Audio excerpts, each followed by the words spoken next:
When Declan, his heart shattered by the heroin, Zoe, dragged himself to the rooftop, I was already decked out in all the jewels from his safe, eagerly awaiting the system's arrival. But when the system finally materialized, its first words were, "Host, why are you wearing the villain's tears?" What? I looked down in shock at the priceless pearl necklace around my neck. Declan is a merman. Those pearls are his tears, the system intoned mournfully. A merman? A merman who cries pearls? My entire worldview crumbled. This wasn't a villain. This was a walking, talking gold mine. This necklace had been hidden in a secret compartment in his study. I'd assumed it was a birthday gift for Zoe, but her birthday party had come and gone, and the gift remained undelivered. So one dark and stormy night, I'd helped myself. I remembered when Declan saw me wearing it. He'd looked at me with a complicated expression and asked, "You like this?" I had rolled my eyes. Duh, who's gonna argue with money? I'd had it appraised. It was worth 120 million. Now that I thought about it, his expression had clearly been saying, "So you like my tears? System, I think he can still be saved." I ripped off the necklace, dug the pregnancy test out of the trash, and sprinted for the roof. At that moment, Declan had already climbed over the railing, half his body dangling 18 stories up. Wait, I held up the pregnancy test, panting. So,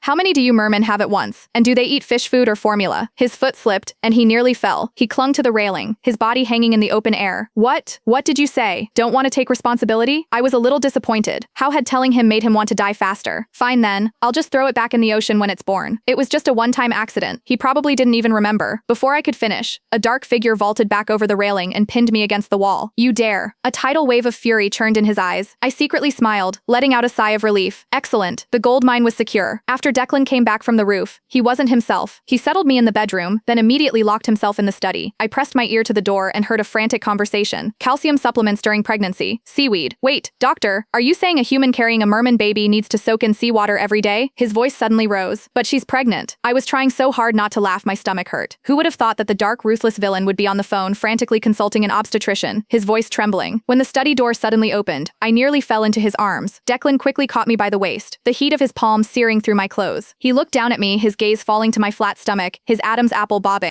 I'm hungry, I interrupted him, my tone righteous. I want your homemade seafood congee. Soon the clattering of pots and pans came from the kitchen. The butler stood at the doorway, hesitating. Sir, nearly burned down the kitchen the last time he cooked, he said. Oh, I replied, it's fine, he's rich. If he burns it down, we'll just move. The butler was speechless. An hour later, Declan emerged with a soot-streaked face, carrying the finished product. It looked okay, probably not poisonous. Just as I was about to take a spoonful, he pressed a hand on mine. Wait, he carefully picked out all the tiny shell fragments, tested the temperature, and then handed the spoon back. I deliberately frowned. It's too bland. He reached for the salt, but his hand froze mid-air. He turned, opened his tablet, and began earnestly searching for the recommended daily sodium intake for pregnant women. I was speechless, and so began my life of being pampered like an empress. In the morning, there was fresh squeezed orange juice made by the villain himself. When I bathed, he treated me like a fragile piece of porcelain. Even when I kicked him awake in the middle of the night with a leg cramp, he would gently massage it for me.